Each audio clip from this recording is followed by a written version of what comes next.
Shalom, tunaendelea part 2 ya ibada ya utambulisho wa mafanikio yako. Kwa nini? Kwa sababu tunaendelea pale Mathayo 3:16-17.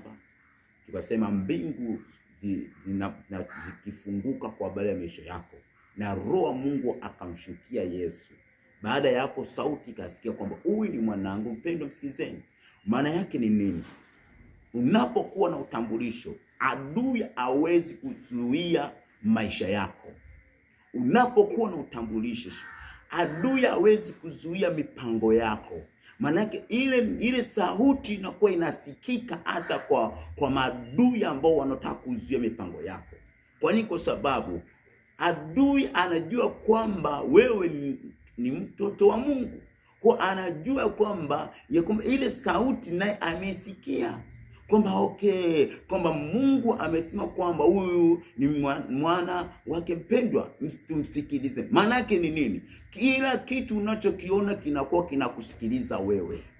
Haijalishi unawaza, unatamani kitu gani, una shida jambo gani, inakuwa linakusikiliza. Maana yake hautumii nguvu.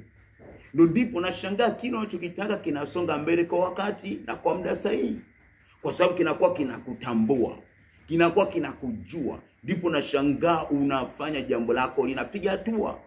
Lakini watu wengi wamekosa kitu kinachoitwa utambulisho. Ndio maana wanapambana, vitu vyao haviendi. Wanajiuliza kwa nini vitu vyetu haviendi? Kwa sababu ukikosa nguvu, ile power supernatural, alise ile nguvu ya Holy Spirit, ya Roho Mtakatifu, ya utambulisho kwako, inakuwa ni ngumu wewe kufanya jambo likaonekana. Manake inakupa nguvu ya wewe kuonyesha matokeo. Maana kile unapokwenda jambo lako linakuwa linapiga hatua.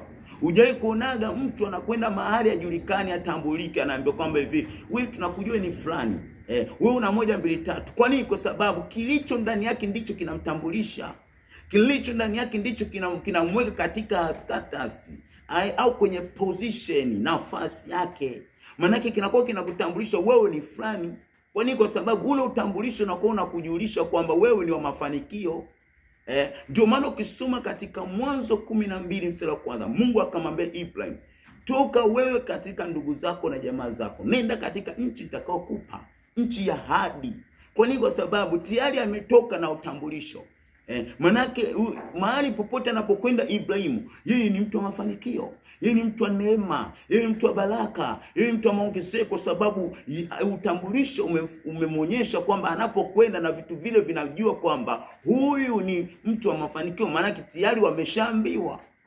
Sasa utavipataje huo utambulisho? Jambo la kwanza ni wewe kukubali kumpokea Yesu hawe Bwana na Mwokozi wa maisha yako. Baada ya hapo kuwa na maisha utaua, maisha utakatifu.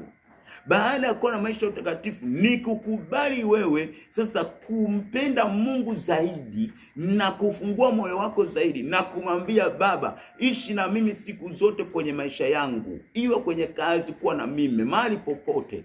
Ndipo nashangaa utambulisho unakuwa na wewe sehemu zote kwenye maisha yako. Maadui wanakuwa wana nguvu ya kuzuia. Kwa nini wale shetani alikuwa na nguvu ya kumgusa Ayubu? Kwa sababu alikuwa Ayubu na utambulisho.